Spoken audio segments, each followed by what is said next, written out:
So as that all-important RNC meeting is playing out in Florida, Ted Cruz is putting his cards on the table, saying that he thinks none of the candidates has a chance of reaching that magic number of 1237 before July, and that therefore the fight for the Republican presidential nomination, he believes, will be decided this summer in Cleveland.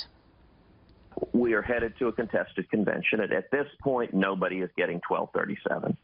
Donald is going to talk all the time about other folks not getting to 1237. He's not getting there either. None of us are getting to 1237. And we're going to go into Cleveland. I'm going to have a ton of delegates. Donald's going to have a ton of delegates. And it is going to be a battle in Cleveland to see who can earn a majority of the delegates who have been elected by the people. Ron Nehring is the spokesman for the Cruz campaign. Ron, good morning. Good to have you back on the program this morning. You bet. So that, not according to the Trump campaign. They've been saying over the past couple of days that they do see the path, that they do believe they're going to get to 1237. So if that happens, is Ted Cruz, will he withdraw? Donald Trump's not going to get to that number. We've gone through state by state very carefully with very conservative estimates as to what's likely to occur, and we're well organized in all of the states that will vote between now and the time we wrap this thing up with California on June the 7th.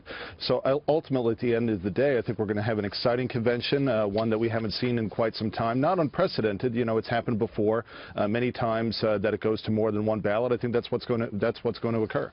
You know, when you look at the exit polls, you had 70% of those who answered saying that they believe that the person who has the majority of the votes, not the delegates, is the one who should carry that party's nomination. And then you combine this with, you know, some of the ground that appears to be shifting towards Donald Trump here. This is from the Wall Street Journal this morning. It says, "We continue to believe the delegates in Cleveland should nominate the most electable candidate.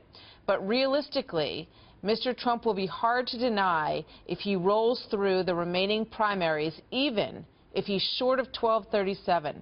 Mr. Cruz and Mr. Kasich are out hustling with the New Yorker in the fight for unbound delegates, but they also need to go into Cleveland with a credible claim on GOP voter support." So the Journal now saying this morning that they believe that 1237 may not be a magic number. Your thoughts?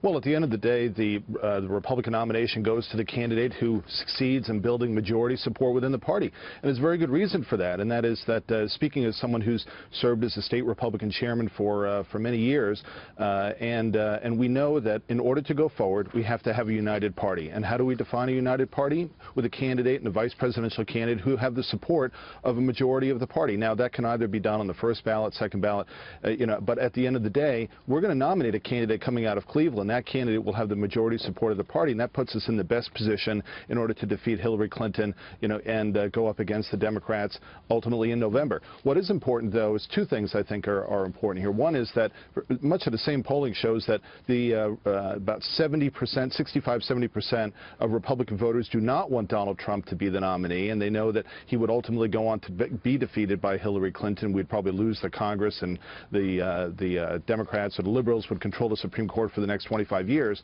and that's what we're looking at with respect to if this winds up being Donald Trump. But it's not going to be at the end of the day. We should also keep in mind, what's the type of person who becomes a delegate to the Republican National Committee? These are folks who are walking precincts. They're folks who make sure that, the headquarters is open in their neighborhood and that they're making the phone calls and so on. These are the grassroots of the Republican Party is ultimately going to gather there, yeah.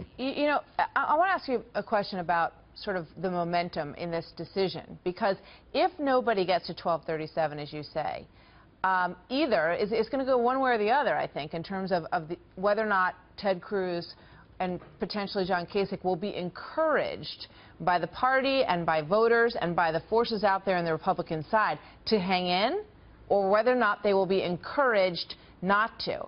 And that's going to be a big question, because you can't go into this fight in July unless you feel like there's support for a contested convention. And there's a sense that maybe that is losing, that the steam under the desire for a contested convention may not be there. So what's your read on that?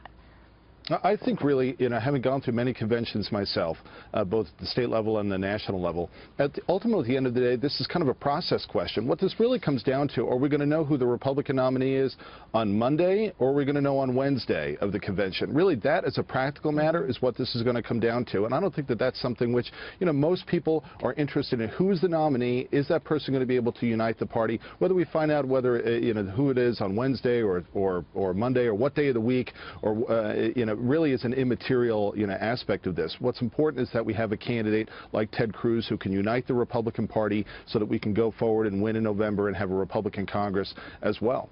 And you feel that the RNC and the party at large is supportive of that notion, that they think that it's going to be fine to go into the convention and slug it out with 2 or 3 candidates, that that's going to be a good outcome? I served as a member of the Republican National Committee myself. There's over 150 members with 150, different opinions, and everyone has their own take on the matter. But at the end of the day, the Democratic small d process has to work itself through.